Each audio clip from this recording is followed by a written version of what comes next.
dealing with post-traumatic stress with Byron Rodgers, an executive protection specialist from Orange County, California. That's coming up on the Hot Zone.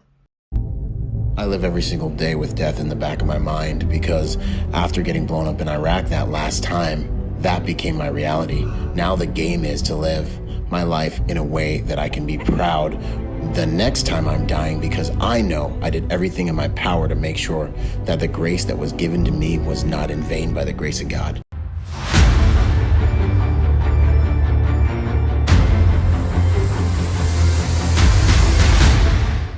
So I want to bring in my friend Byron Rodgers. He's an executive protection specialist and a former Marine he's down at Camp Pendleton and has done some combat tours in Afghanistan himself. Is that right, Byron? Yes, sir. 2 deployments to Iraq. Thanks for having me, first and foremost. Yeah. It's an honor to be here. It's an honor to talk about these things. So I thank you. Well, let's do that. Let's talk a little bit about Afghanistan and Iraq. Tell me about your experience first. When were you there? What did you experience? And what was it like trying to reintegrate when you got back? So I was in from 08, from 04 to 08. And I went over twice. One was a float, was only 3 months in country, and the other one was a combat deployment. And, it just all depends on the tools we have. For me, getting out of the Marine Corps, keeping the Marine Corps and my infantry experience there and the IEDs and the buddies and us fighting and that brotherhood, keeping that as the hardest thing I've ever had to do in my life, and making that the backdrop for everything else I've had to do in my life, I believe has given me quite a bit of strength and stamina and focus. So kind of my ethos has really been around, hey man, we should go hard for government, for America. Now we're here doing, in the battle for our lives in the 1st Civilian Division, and the game, I got to be able to hit this trash harder than I did, for those other things. I got a full night's rest, you know what I mean? Like I'm warm, so I'm not cold, miserable, and wet, So I think because I framed it that way in my mind, it has actually propelled me quite a bit into my kind of the things I've been trying to do as a civilian. And Right. When I see guys that are suffering, I find very often that they've lost that mentality. They kind of lose their way. They stop looking at life that way. The ease, nothing will bring you closer to destruction than comfort.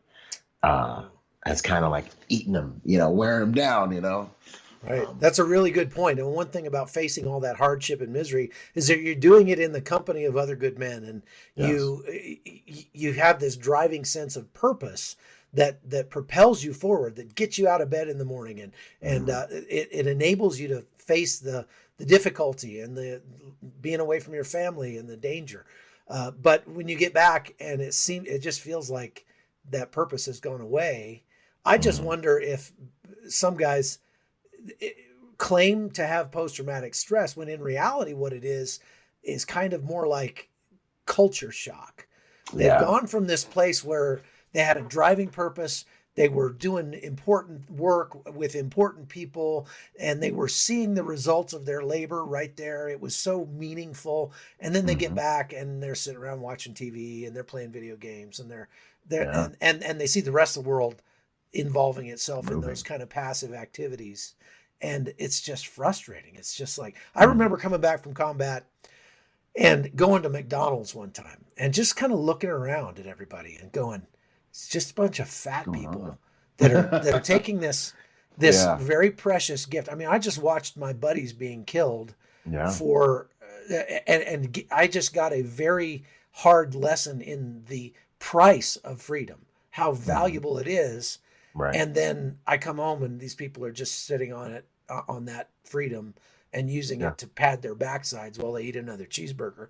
And it wasn't their fault. I mean, in reality, this is just again, it's culture shock. It's my going from that culture into American culture where it is very comfortable and it is very easy and it is very safe and people take that for granted and you just want to shake them and go like, don't you realize how costly this is? Did you feel that way? Yeah, 100%. It's part of the reason why I've done a lot of my work. I would say that it's like working on a Lamborghini engine and then being forced to drive in a school zone, for the rest of your life, or like going from like, yeah, we got the whole vegetarian carnivore thing going, but like maybe you like really love steak and now you're like forced to be a vegetarian, or like it's like being forced to watch cartoons forever, Yeah, forever, yeah, that's right. but Exactly. I because heard one life guy is so say, rich. I feel like a meat eater that's being fed a steady diet of cabbage. Yeah, So, literally, man. yeah. And so with regards to the culture shock of it all, man, I feel like Viktor Frankl was right when he said there should be a statue of responsibility on the other side of the coast to match the Statue of Liberty, because liberty without purpose, it generally equals death. You have this chaos and order balance you must maintain.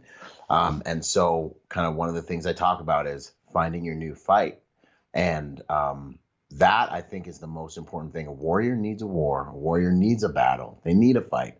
And fighting the fight of personal development and being the best you can is one of the most honorable endeavors. But beyond that, really, like knowing that, hey, no one's going to have your back like your brothers did. That can make that culture shock even worse. And so a lot of guys, I believe, they suffer from what I call the atrophy of identity.